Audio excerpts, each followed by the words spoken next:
নমস্কার বন্ধুরা, সর্বাণী রেসেলে সবাইকে স্বাগত। আশা করি তোমরা সকলেই ভালো আছো। আমি আবার আজকে এসে গেছি। আজকে আবার একটা মাছের রেসিপি নিয়ে এসেছি। কি না, পাবদা মাছের রসা করব। দেখো, পাবদা মাছ বেশ বড় বড়ই পাবদা মাছ নিয়েছি 5টা আমি। এটা 250 গ্রাম ওজন হয়েছে। মাছগুলো বেশ বড় বড় ছিল।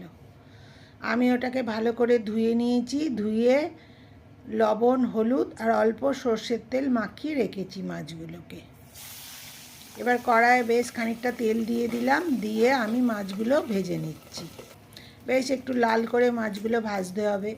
আমি মাছ একটু ঢাকা দিয়ে দিয়েই ভাজি, কেন কোন সময় যদি মাছের তেল ছিটে আসে আমার সেটা ভীষণ ভয় লাগে বলে আমি এরা মাছগুলো ঢাকা দিয়ে দিয়েই ভাজি।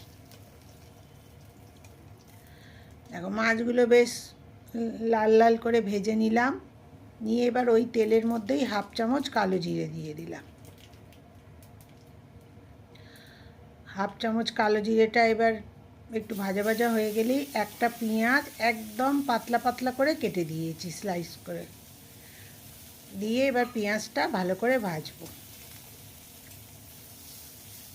আমার রান্নার ভিডিও যদি তোমাদের ভালো লাগে আর নতুন বন্ধু যদি এসে থাকো, তাহলে প্লিজ আমার চ্যানেলটা ইউটিউব থেকে দেখলে সাবস্ক্রাইব করে দিও আর পাশের বেল আইকনটা টিপে দিও, যাতে আমি নতুন কোনো ভিডিও দিলেই তোমাদের কাছে নোটিফিকেশান চলে যায়। আর ফেসবুক থেকে দেখলে একটু লাইক ফলো করো। আর সকল বন্ধু আমার সাথে থেকো এবং আমার ভিডিওগুলো একটু পুরো দেখো। আমি কিভাবে রান্না করছি একটু দেখো। আর তোমরা যদি আমাকে এগিয়ে যাওয়ার জন্য একটু সাহায্য করো তো খুব ভালো হয়। আমি যাতে এগিয়ে যেতে পারি তার জন্য তোমরা একটু আমাকে সাহায্য করো। দেখতে পেলে পেঁয়াজগুলো ভাজা হয়ে গেছে। এর মধ্যে আমি 1 চামচ আদা রসুন বাটা দিলাম। আদা রসুন একসাথেই বাটা ছিল, সেইটা থেকে 1 চামচ দিয়ে দিলাম ওতে। আর এটা সর্ষে পোস্ত বাটা 2 চামচ দিচ্ছি আমি। আদাটা একটু ভাজা ভাজা হয়ে গেতে তারপরে আমি সর্ষে বাটাটা দিলাম। আর এর মধ্যে একটু কাঁচা লঙ্কাও আছে, সর্ষে পোস্ত আর কাঁচা লঙ্কা বাটা। এবার মশলাটা ভালো করে একটু কষিয়ে নিচ্ছি। নিয়ে তারপরে আমি একটা টমেটো মিক্সিতে পেস্ট করে রেখেছি, সেটা আমি ওর মধ্যে দিয়ে দেবো। এইভাবে যদি পাবদা মাছ রান্না করো খেতে খুবই ভালো হয়। এ তুমি ভাতের সাথেও খেতে পারবে, সাদা পোলাওয়ের সাথেও খেতে পারবে, সবের সাথেই খাওয়া যায় এই রকম করে পাবদা মাছ রান্না করলে। এবার স্বাদ মতো লবণটা দিয়ে দিলাম। এবার টমেটোটা ভালো করে আমি কষিয়ে নেব যাতে কাঁচা গন্ধটা চলে যায়। তারপরে আমি শুকনো উপকরণগুলো দেব, মশলা আর কি।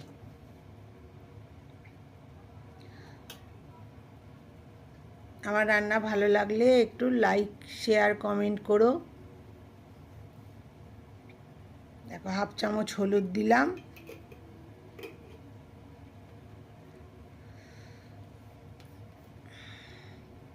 আর কাঁচা লঙ্কা যেহেতু ওতে বাটা আছে ওই জন্য অল্প করে আমি গুঁড়ো লঙ্কা দিলাম, একটু ঝাল লঙ্কার গুঁড়ো অল্প, একদম অল্প দিয়েছি। আর একটু কালারটা যাতে ভালো হয় তার জন্যে 1/2 চামচ আমি কাশ্মীরি লঙ্কা গুঁড়ো দিলাম। দিয়ে এবার মশলাটা বেশ ভাজা ভাজা করতে হবে। আমি তেলটা একটু কম পরিমাণেই দিয়েছি, কেন নামাবার সময় আবার একটু কাঁচা তেল দিতে হবে এতে, ওই জন্যে এখন আমি খুব বেশি তেল দিইনি। আর এই মশলাগুলো কষা হয়ে গেছে। আমি 1 চামচ টক দই দিলাম। টক দইটা অপশানাল, না দিলেও চলবে। এটা আমার নিজস্ব বেশ ভালো লাগে, মাছের মধ্যে একটু দই দিলে টেস্টটা বেশ সুন্দর আসে, তাই জন্যে আমি দিলাম। ঘরে পাতা দই আমি আলাদা করে কিছু ফাটাইনি, এমনি বার করে রেখেছিলাম ঠান্ডাটা কেটে যেতে, তার থেকে 1 চামচ কেটে ওর মধ্যে দিয়ে দিলাম। আর সঙ্গে সঙ্গে যদি তুমি এরম করে নাড়ো 1 চামচ দই দিলে তাতে কী হয়, দই ফেটে যায় না, মশলার সাথে ঠিক মিশে যায়। এবার মশলাটা শুকনো শুকনো হয়ে যাচ্ছে বলে অল্প জল দিলাম আমি। মশলা আমার প্রায় কষানোই হয়ে গেছে।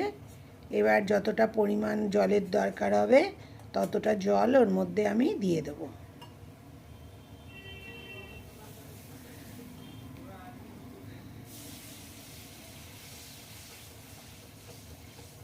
মাছটা তো খুব একবারে ঝোল হবে না, খানিকটা গ্রেভি আর কি হবে, পাতলা ঝোল হবে না।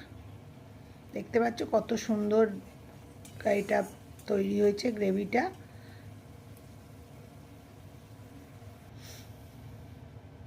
এবার পরিমাণ মতো জল দিয়ে এবার ওটাকে ঢাকা দিয়ে একটু ভালো করে ফুটিয়ে নিতে হবে, কেননা মাছগুলো তো নরম মাছ, মাছ দিয়ে বেশিক্ষণ ফোটালে হবে না, তাহলে তো মাছ ভেঙে যাবে। তাই জন্যে আমি ঢাকা দিয়ে ভালো করে ওটাকে ফুটিয়ে নিলাম, যাতে সব মশলার কাঁচা গন্ধ চলে যায়। এবার ভাজা মাছগুলো ওর মধ্যে দিয়ে দেবো, দিয়ে 1 মিনিট ফুটিয়ে এটাকে নামিয়ে ফেলতে হবে। এমনিতেই পাবদা মাছ জানো যে রান্না করতে গেলে অনেক সময় মাথাটা শরীরের থেকে আলাদা হয়ে যায়। এবার 2টো কাঁচা লঙ্কা দিচ্ছি আর অল্প একটু ধনেপাতা দেব।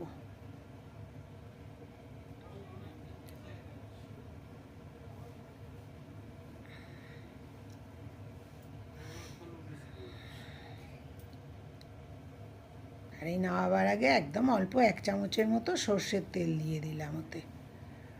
রঙটা কত সুন্দর এসছে দেখেছো, খেতেও সুন্দর হয়েছে, খুবই ভালো হয়েছিল খেতে।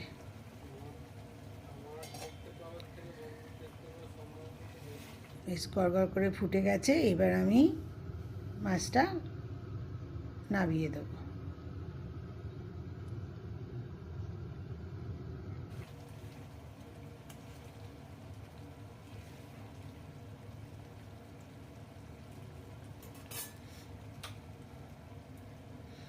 আমার পাবদা মাছের রসা কমপ্লিট হয়ে গেল।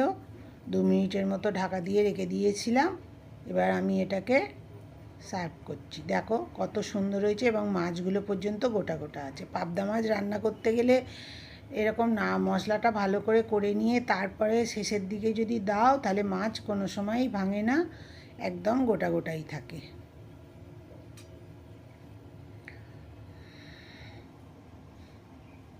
আমার ভিডিও দেখার জন্যে তোমাদের সকলকে ধন্যবাদ। সকলে ভালো থেকো। আবার আমি হাজির হয়ে যাব নতুন কোনো ভিডিও নিয়ে, তখন আবার তোমাদের সাথে কথা হবে।